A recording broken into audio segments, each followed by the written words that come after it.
Hello, everyone. Welcome to the Martin Sibley Show, Purple Changemaker edition. And I'm here with Gavin and Alice. And we've just been chatting a bit about what we want to cover. It's going to be a rich conversation today. I think the topics that we'll be spanning, there's a lot around sort of clothing and adapted wear, particularly as we know that when we're recording this at the minute, the Winter Olympics are on and the Paralympics are coming soon, and there's definitely going to be a big part around the kind of winter adapted wear, but also the broader topics around disability inclusion of the social model barriers around language. But really, what makes it rich is it's going to be within a very real life context. Some of you may know, I used to do a lot of disability awareness training when I had a job about 20 years ago back at Scope. And the things I mentioned, social model and language of disability, when they're just in a classroom, can feel a bit abstract. But what we're going to cover really, in a cool way today is how it just plays out in real life positively. And so I'm personally just very excited to cover those sort of crossovers. So I want to throw it to both of you, kind of introduce yourselves and the project that you've been working on. I feel, Alice, I'll come to you first. So sort of lovely just to hear a bit about you and backstory, and then how you came to meet Gavin, and we'll take it from there. But thanks both for joining as well. Oh, no, it's great to be here. And I think I'm really excited about this conversation because it just feels so relevant and really tangible now as well with the Winter Paralympics coming up. So my backstory is that I've always been based in technical sportswear and outdoor design. And then in 2015, I ended up with transverse myelitis and was hemiplegically paralyzed on my left side. Had all the usual complications, obviously, bladder, bowel, reproductive, all the fun stuff. Um, and yeah, I've been in sort of like I'm in year 10 now of sort of what they call recovery, but I don't know that you ever really recover, do you? So uh, kind of managing as best as I can now. But that has really changed the trajectory of my career because it's been really, really, really difficult to work in this industry, really difficult. Um, I am overqualified for any part-time positions, any senior positions. I'm told, no, we can't make that part-time. I think the perception now is that they can get their heads around putting in a ramp, but they can't get their heads around moving a 2 o'clock meeting because somebody has fatigue due to brain injury or neurological disease or a chronic condition. And so it's been incredibly challenging and excluding. But then there's also been the opportunity to change this. And so I've been working in the industry now as an inclusive accessibility design consultant and trying to work with brands to make their products and their offering and their communication far more inclusive, as well as the actual workplace. But, it's really tough, slow going in the corporate world. It's really slow going because systemically the systems are disabling us at all levels. And so I had reached out to Gav when I was doing some reporting around the Winter Paralympics. And I reached out to Gav because obviously I knew what he was doing with the Reaction Collective. And I thought, wow, they're really community minded. I wonder if they are doing adaptations around gear for adaptive winter sports. And Gav was like, no, but why aren't we? And that was incredibly refreshing to hear. And so Gav and I then started very quickly looking at the whole situation of adaptive snow sport and how quickly it's increasing, looking at the market of adaptive clothing, which is valued at over 15 billion globally now, and no one's really tapping into it properly. And this very growing area of adaptive sport, along with it, more accessible travel, and how this sector is really, really growing, and nobody is catering to us.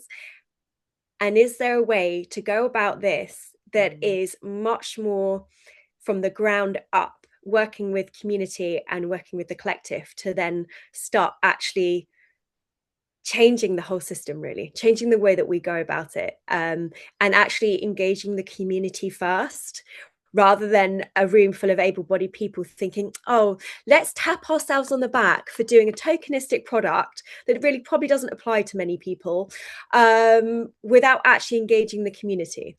So we wanted to start the other way around, and to start with community, and to start looking at actually what are the needs for adaptive sport.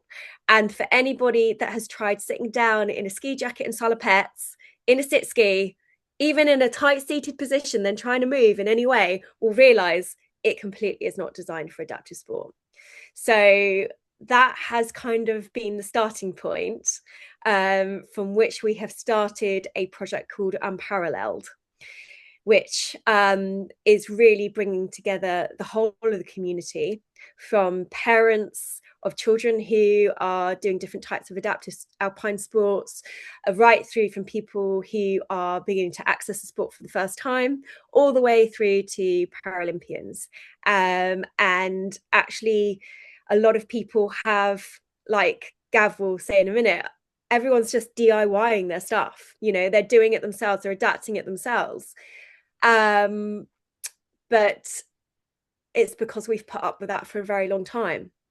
And actually, when we look at design solutions, there are so many very quick and easy design solutions that we can implement that will make it such a more enjoyable, empowering experience, and give people so much more agency over their clothing and the way that they are interacting with the sport and the outdoors.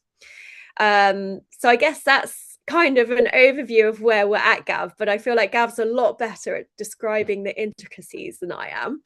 That was really, really helpful framing. I think there's a couple of points. I mean, I already said up front about how it brings in such a lot of different points. I mean, to look at disability inclusion, like you also mentioned the employment side and the reasonable adjustment within employment. Like everything that you, Alice, have experienced is obviously what many other disabled people in whatever industry or focus area. But then, yeah, it's so cool in the end that this project is providing sort of potential solutions to a lot of this that also could scale and have that kind of social impact. But yeah, definitely, Gavin, it'd be good to hear a bit of your background. I know Alice mentioned the project you've been involved in for a while. It'd be good to kind of get that context from your general background, the projects, and obviously from your perspective, what's very exciting about this, and then we'll kick it on from there. So I live out in the in the French Alps on the edge of a ski resort, and I've been here for nearly 20 years. And sort of 6 years ago, opened up a community space called One Tree at a Time, and it's a space that we've secured on the high street locally. It's set up as an association, which is a CIC, sort of not for profit. And in that space, we've got a great big desk at the front, and we sit around it as a community and figure out what we should do with all this waste ski gear and outdoor gear that exists locally. So we do lots of different workshops, lots of things like patching and reusing kit. And I was speaking on another podcast about 3 years ago, and the hosts, so One Tree at a Time is completely self-funded. And the host said, "Oh, that's cool. So how could you scale it?" And I remember reflecting on the time, the fact that I didn't want to scale it. The main reason being that I'd seen how we'd created our community space as a community, and that's why it worked. Like, even taking what we've done and putting it one valley over in these mountains isn't really going to work. So got speaking to a good friend called Heather, and we formed what we've now called the Reaction Collective. So it's a collective of organizations that are keeping outdoor gear in use across a global range. We now have 60 organizations that are either building decentralized repair networks, sharing economy approaches. They're reusing products and making them into other things, like taking waste and redeveloping it. So yeah, when Alice got in touch and said that one question, which was only 4 months ago, which is pretty mad, which is like, Gav, you doing anything? You collective doing anything around outdoor clothing and adaptation? I mean, looking back, I don't really think I really understood the question fully, in the sense of I didn't understand the possibility and the need for adaptation of clothing. Like, and I think this project's amazing for this. Like, it's been really interesting to um, show my ignorance and to show my privilege as I've gone through it. So I obviously said yes because that's what I always do. Like before I even knew what Alice was really truly on about, I was like, yeah, yeah, that sounds cool. And then from that point, just been on this amazing journey, which I do feel very privileged to have been on, which has both been a journey of like creating something, like building something that I think can ultimately really act as a solution and help people access the outdoors, but also a personal journey, like a massive personal journey into realizing that actually clothing is designed for able-bodied people. If I walk into an outdoor shop, there's a range of clothing on the wall that will generally fit me. I could pick any of it. I could go into our community space and pick up a jacket for 20 quid and go skiing. And then just going through this realization of learning all these different stories as we've gone along and meeting all these different people, that actually that's obviously not the case for everybody. And so over the last few months, we've been sourcing stories. Alice has been designing adaptations, and we've been using our community network to put some of those adaptations into practice. So to adapt this massive amount of waste clothing that we already have. I mean, that part of the project I could already see because we're dealing with so much waste clothing every week in our community space. Like there's tons of it. That part of the project I could already see quite clearly. And so yeah, Alice has been designing adaptations, and we've been adapting ski gear to suit all different needs. Yeah, and it's just been an absolute wonderful project to work on.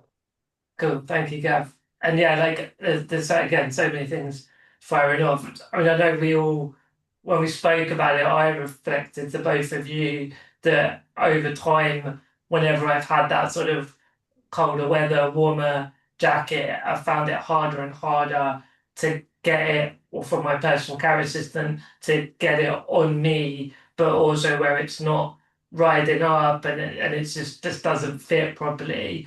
And I got so annoyed in the end, I just bought off Amazon like a poncho, and I sort of made peace. There's something in this about how a lot of times as when we have barriers as disabled people, we partly have to kind of be our own advocate and try to fight for the system to be better. And sometimes you just get exhausted. And there are times like this where I just said, you know what, it does not look cool. I look a bit like a Dalek when I've got this cape over me driving around in my wheelchair. But like it's easier to just put that over my head than wear a proper jacket. And so you kind of sparked in me that it doesn't have to be that way. I can still wear a jacket that is warm, because it's still like the poncho, the cape, the wind goes underneath. It's not that warm anyway, but it's just a compromise. So I think that was one from sort of lived experience to mention on the chat here. I think also around for you, Gab, like, I think that coming in and learning more about the barriers and the system challenges and the negative impact that it has. When Alice and I look at the sort of disability inclusion stuff, there's so much in there that we know that disabled people feel angry about the barriers, and there can be a general like societal barriers. It's not us as disabled people at fault, of course. It's about the societal systems. But there's almost like a third group, which is like yourself, Gavin, that hadn't been aware of it, and in becoming aware of it are like, that's ridiculous. That should not be the case.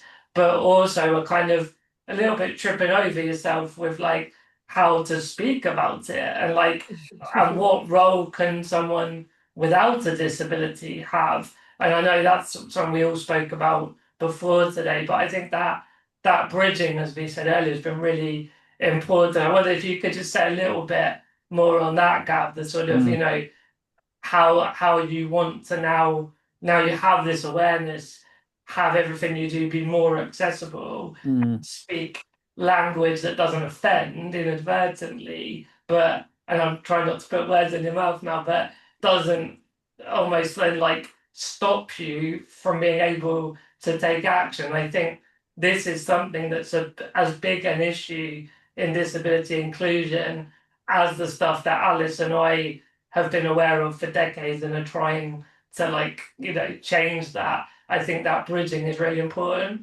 Mm. Yeah, so what we've started off doing with this project is designing a jacket for a sit ski, and the reason we've sort of done that is that we've got some funding and some sponsorship from within the ski industry, but we're also coming up to the Winter Paralympics, and this is a really good time to try and to tell this story and try and highlight what's going on. And so my experience over the last sort of 3 months, when I talk to people out here, friends, colleagues, just associates, people I know, and I say, "Oh, we're making a sit ski jacket for people who use a sit ski," the response is nearly always why. Mm. And the why is like it's not for anything but an ignorance to the fact that actually a jacket is designed for someone that stood up, and then when you go to sit down in a sit ski, it's obviously not designed for sitting in. So no one basically, when I explain this to people, just people assume that you can just sit in a sit ski in any jacket. Like why? Like the why is like why would you need to design something specific for that need? And this is a great project for giving you an opening into that conversation. And a good example of that is as I've been doing this project with Alice, and the reason I think some of the reason that I'm able to speak out or feel that I can use my voice is because Alice has really helped me. I think that's been very key because it's a It's sense a of me fine again. line, isn't it? It's Yeah, that just as we know, Alice, it's a sort of nothing about us without us. It's not having large corporates make products without consulting disabled people on Yeah. what our needs and wants are. But then it's the collaboration part is also very important as well, right? Yeah, I think what's really interesting is that when I because I've been speaking on other podcasts about this in communities that have, to be honest, very little interaction with the disabled community, and I've actually had to explain the history of separation for the disabled community and what that's looked like, and then that you just see it the penny drop that actually they've been conditioned into societal separation for a start. Yeah. And so one of the issues that we have, and Gavin and I talk about a lot, is the language. And what language? Like Gav will almost come to me sometimes and be like, "Oh, is this post okay? Have I said the wrong thing? Is it able-bodied? Is it disabled-bodied?" Like, the language. And I think this is one of the key separators that we need to bridge, which is that whatever language we use now is going to be completely wrong in 6 months' time. People are going to have different subjective reasoning and versions as to why they like certain language and why they don't. But ultimately, the most important thing, I think, is to understand that systemically and design-wise, we have been disabled as a community. And I think the most important thing is to have the conversations and not be scared of the language. I think we see this in all areas of minority groups and conversations, is that we just need to build the empathy and understanding of what that experience is like for different people, as opposed to getting so bogged down and getting the language wrong that we're too scared to have the conversation and interact.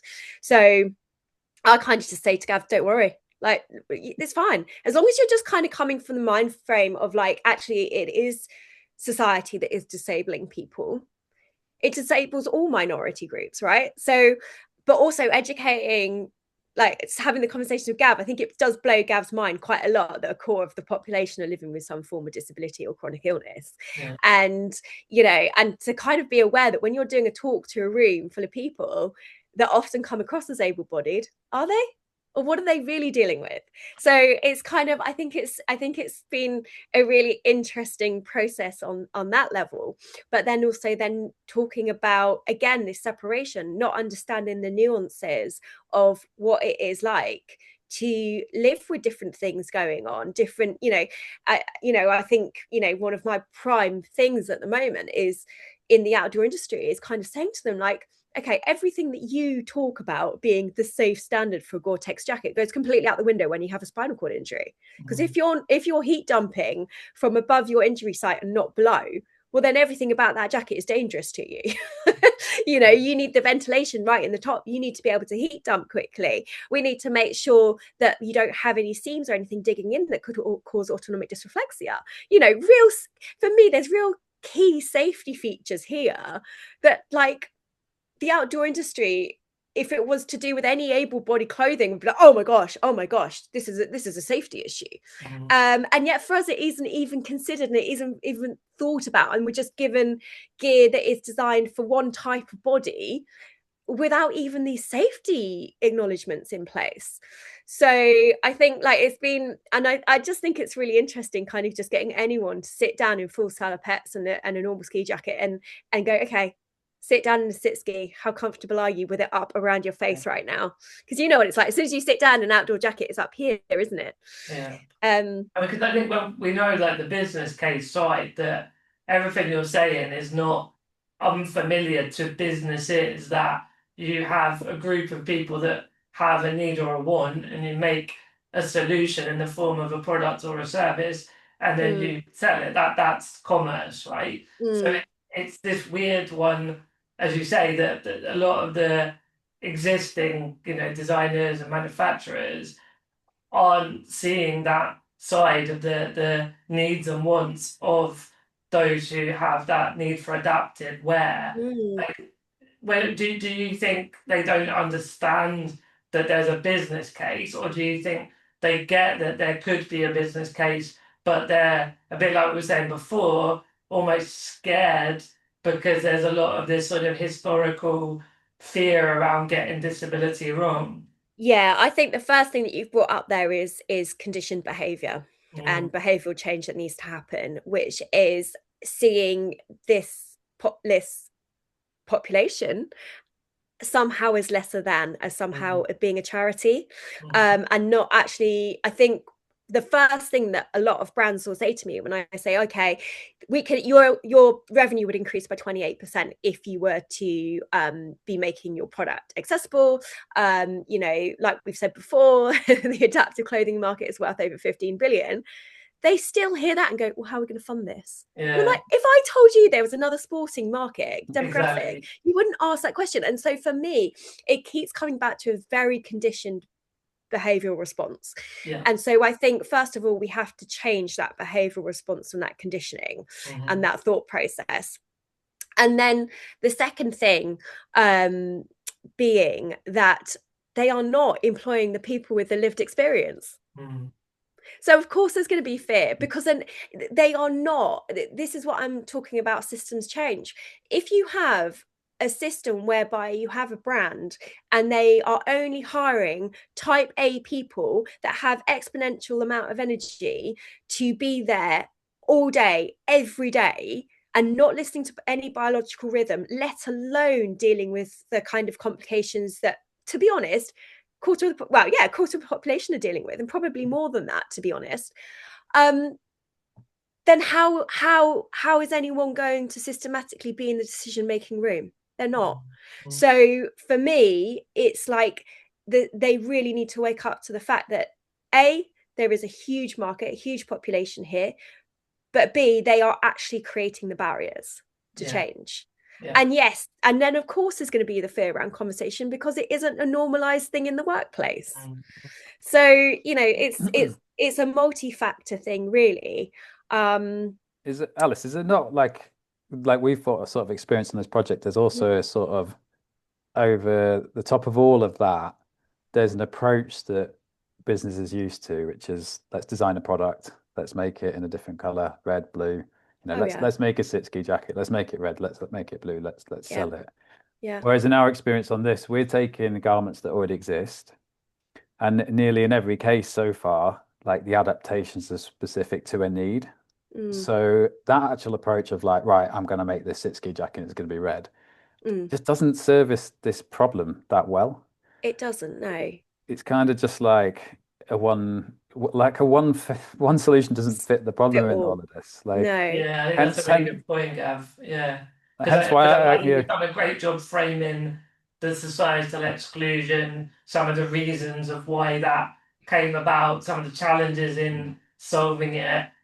When we were talking a minute ago, Alice, it evoked the reason I've always been fascinated with entrepreneurship, because it's like if the big companies don't do something, that's what entrepreneurship can be about. It's creating solutions. But what I think, and you can both put me straight as much as the listeners and the audience, there's definitely an entrepreneurial side to what you're doing here, but it's also not to come up with one solution and scale it. There is a bespoke nature and a very community collective part, which is almost, it's sort of taking the good elements that entrepreneurship provides, but there's some other things going on here that I think would be good for us to unpick. And I think for the audience, I want to almost make sure we cover this, is like, so very practically, what is, like, so you said about the existing ski jackets, like where do they typically come from, who is then adapting them, how are they adapting them, and how are you seeing this growing, scaling inverted commas, but where it is then seeing to the different needs that different people will have.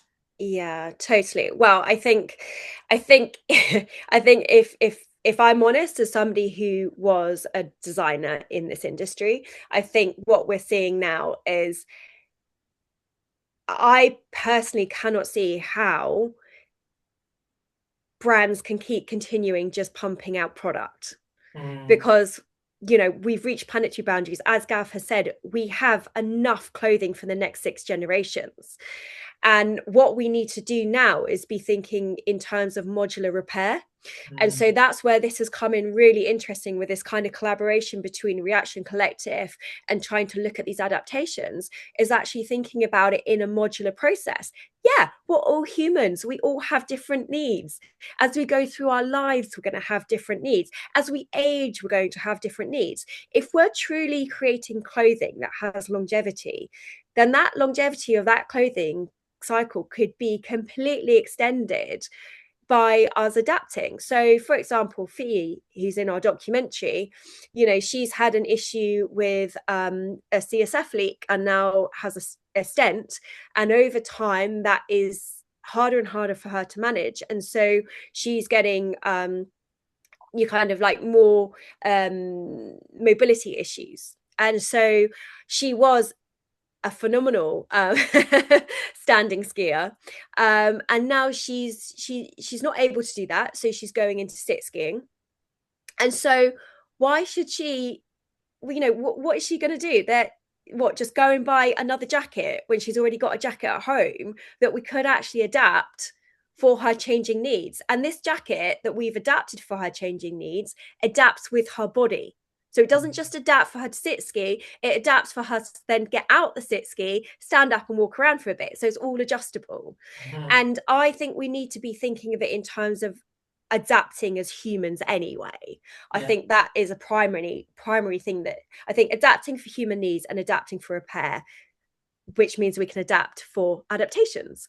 And so because we've already got all of this gear in supply, and with the new EU regulations coming out soon, we're going to have a lot of supply of gear. Is that, one of the biggest situations is being human is we have different needs, especially when it comes to the disabled community. You may not want ventilation like myself. In fact, you may want more thermal situation than myself, who's overheating.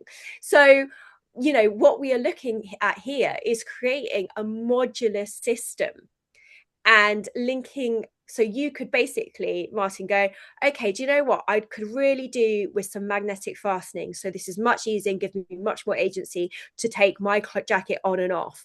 I want magnetic pockets, so it gives me more agency to get things in and out. I want more dexterity. I want more thermal properties. So eventually what we want to have is an open source platform where you can go, I want that adaptation, I'm going to need those trims. And through Reaction Collective, we have built up a network of repair houses and makers who can actually then modify that for you in your local area to your existing jacket. It shouldn't And which is be. the one thing to clarify was when you say existing jacket. So if I didn't have an existing, would Mhm. it be that I would purchase a jacket to then have it adapted? I'm almost coming at it like, so I said I don't have an adapted jacket now. What process would I go through as like the end user at the moment? I know you're figuring a lot of this out as you go, so please be very honest about things that you're yet to piece together. I think everyone will completely understand that. I think that the vision is brilliant and you've already made tons of progress. So I'm just trying to say, if my questions feel a bit like you're in a corner because you don't know, just say that. But yeah, that's like you said, existing jackets. So if someone like myself doesn't have one, would I need to go and get that, or are there? You said there will be supplies of jackets as well because of the EU regulations. Is that right? Yeah, just threw that Yeah. one in there. I think like from the work that I've been doing, especially in our community space here, Martin, like there is no question that this stuff does exists. Like there's phenomenal amounts of kit everywhere, Yeah. and that is what we do need to build next. It's how that network works and how it Yeah. comes So there's a together. there's a piece about getting, second-hand jackets. Is that the correct phraseology? Yeah. Yeah, and Okay. we've Yeah. been in conversation with brands as well who have, the legislation that Alice is actually talking about in the EU is that up to this point you can actually burn, incinerate, dispose of your excess stock at the moment. So say you don't sell out of a jacket, for example, you can legally Ah. get rid of it that way. As of this We're not summer, just talking about lots of skiers that are like kind of giving their old jacket. It could be the overproduction of new jackets, and that's I've put that a little bit loaded overproduction, but yeah, essentially mm, excess stock from existing manufacturers could support this project, right? it's an Mm, overproduction. Like Okay. it's an overproduction. Yeah, yeah, We yeah. don't need to beat Okay. about the bush on that one. Yeah. yeah. So Like the jackets will come from that type of place, and there's no worry about that because there's plenty of it's plenty. options there. And then I understand what Alice said, there'll be this sort of modular solutions. So then that would obviously be that I would need to understand my own accessibility needs, which I think, Alice and I agree that's the best way. You can have any kind of product or service and they can give you gazillions of different sort of touch points of like what they think you want, but I know more than anyone what I Yeah. need, right? Yeah. So, but then it's being able to utilize the designed modular solutions that have been created, and then there's a network of people that can take the jacket that's for me and then make those adaptations that I've selected, and then I have an adapted jacket. Yeah. Yeah. Yeah. And oh, sorry, Gav. Were I you was going gonna to say, say something? Martin, you should do the marketing and advertising for this. Yeah, right. But I was just thinking because we touched, you briefed on AI earlier, but we didn't want to get into that in this. I mean, this is the kind of situation where I feel like because of the amount of focus group and co-creation that we're doing, yes, your body better than anyone else, but because there may be new things that you haven't even thought of that can make your experience of clothing better for Yeah, you, you don't know it what you don't know, right? you don't know what you don't know, and so that could be a touch point on which we kind of bring in, you could speak to someone like myself who's an expert in this and kind of Yeah, say, I go through a consultation with you and we decide what you need, and maybe in the future it's like an AI process that can kind of understand you and your needs, but also marry you up with the right kind of adaptations for yourself, yeah. When we spoke before, Mm, I've not sort of been in the market consciously for the jacket because, as I said, I've compromised no. up to now, and now you're opening my eyes again. But I have, when I got married, for example, nearly 2 years ago, I had to buy some, it was like chinos online, and I got a local shop to make various adaptations. So it's of that ilk, isn't it? And obviously, the other part would be it wouldn't just be from buying a brand new pair of chinos, it could be this circular economy that we're touching into as well, which is really Yeah. great on that environment and planet level. I think we've done a good job the last couple of minutes to really break down, like, for the end user, what that experience could and will look like. Obviously, there's like multiple layers to this. So where I think as we're sort of drawing towards a close, like, it's clear where you're kind of at, but what is it you need to happen that you're already driving, but from other people that might want to get involved and help? What are the big areas that you're looking for collaboration? And I'm sure funding plays a part, but just to kind of make that clear what you need in the coming weeks and months to make this become more and more of a reality, really. Yeah, Gav, Shall do I you go want on to this? go? Yeah, no, I can go. Yeah. No, it's fine. The big question. No. The next, it's certainly the next period of time. We will, well, in the short term, in the next month, we're focusing on storytelling because we're in the run up to the Paralympics. So Yeah. if people have like lived experiences and stories that they want to share with us, that'd be great because that would really help raise the awareness. As I said, when I speak to friends and colleagues around here, they just don't understand that this is an issue. So and let's get that in the comments here, just for people watching and listening, like, just share any lived experience, and then that would be a great way of trying to draw out that, which I'm sure obviously helps you as you build this out going forward. Exactly. And from here on, we want to build lots of focus groups. We've already started doing that, especially in the US, and just a variety of groups, both disabled athletes and citizens with lived experience, but also like designers, makers. I think one thing just to highlight that we've maybe not touched on so far is that someone like my mum is an incredible seamstress. Like, my mum could make these adaptations on a sewing machine she has at home within her community, right through to us doing them at One Tree, right through to working with brands. So there is a real way to build like a really big and dispersed network, and to do this. So basically, we need to start doing that. We need to bring as many people on board, whether that's creatives, designers, makers, disabled athletes, stories.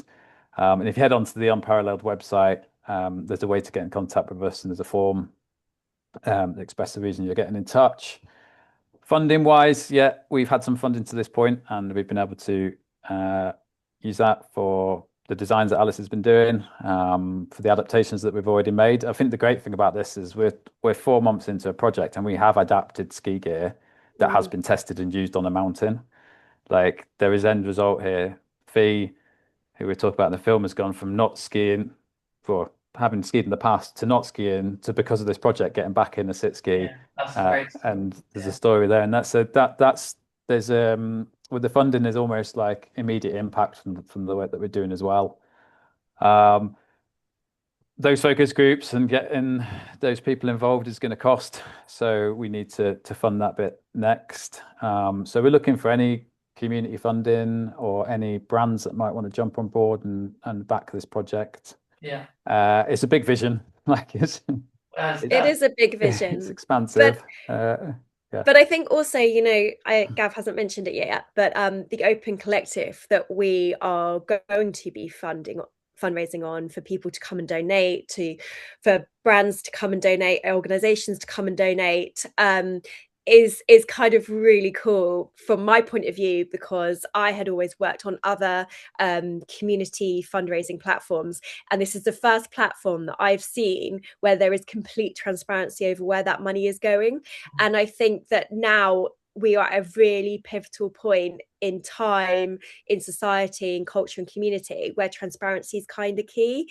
And so I think it's really interesting, if it's just for even people to go and look at the Open Collective to kind of see how that operates, because we do need to fund this, and we need this to be like a whole collective effort in which to do so.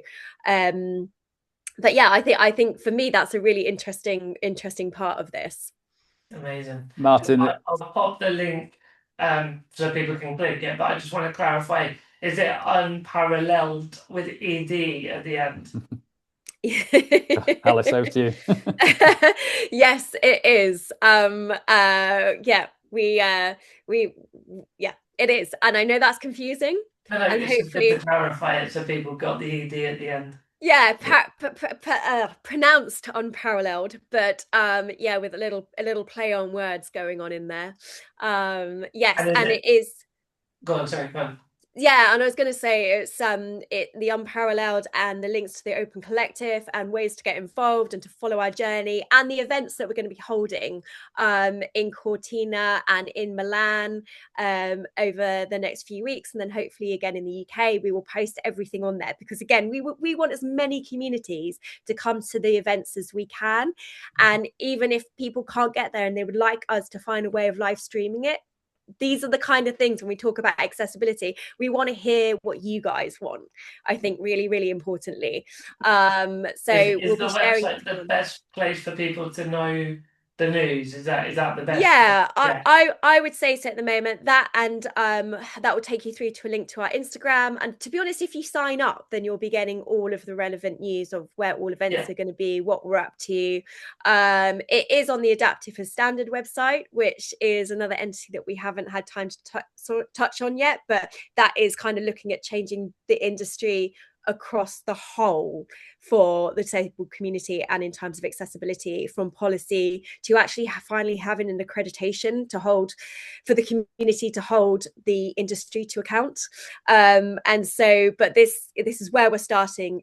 This very much it's community driven, grassroots way of it being about the community first.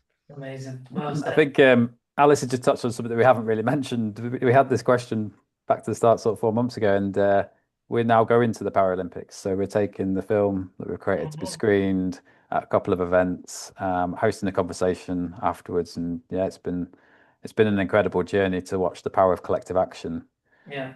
And see how you could go from sort of one question through to an actual entity that we're taking to the Paralympics and trying to open up the conversation with. Yeah, well, honestly, I can't say enough how the question was the start, as you said, but how the vision is so clear and bold in a good way, and how much progress you've already made is really phenomenal. So I hope you both have that self-awareness of you doing a lot, because I know it can get, there's always more to do as well, right? Always. Busy. So, but I hope you both can see how far you've already come, and I'm sure it's going to keep growing. I do have to wrap, so I've got to jump off a meeting in a couple of minutes. Well, thank you so much. No, pleasure. Thank you for coming on the show. I'll put the link, so there is that, people have got that. Just on the website, is it .com at the end? Yes, I will send you all of the links now. Yeah. Cool, just in case anyone the audio. And thanks again. Good to have you on the show. Thanks, Martin. And we need to get cracking on that jacket that looks cool for you. Yeah. Sounds good. See you later. Cheers. All right, bye.